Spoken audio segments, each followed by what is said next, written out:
महाकालेश्वराय नमः नीलकण्ठेश्वराय नमः रावणकृत श्रीशिवताण्डव स्तोत्रद्वारा अर्चनम् ओम जटाटवीगलज्जल प्रवाहवितस्थले कलेवलं कलम्बितं भुजङ्गतुङ्गमालिकां डमट्टमट्टमट्टमन्निनाथमट्टमर्वयं चकारचण्डताण्डवं तनोतु नः शिव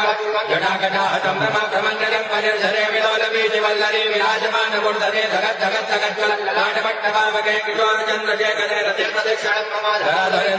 विलासबन्धुबन्धुनाथपुरद्दिगन्तु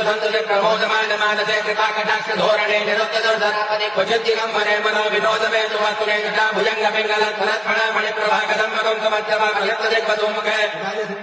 गोचरीय मेदुरे मनो विनोद मधुरं विहत भूत भतरे सहसलोचन प्रभेद भेकले कटेकरा प्रभूत धूलि धोरणे विधोतरांग पीठ भुजंगराज मालयानि वज्रजाट जोट महाकालेश्वराय नमः नीलकण्ठेश्वराय नमः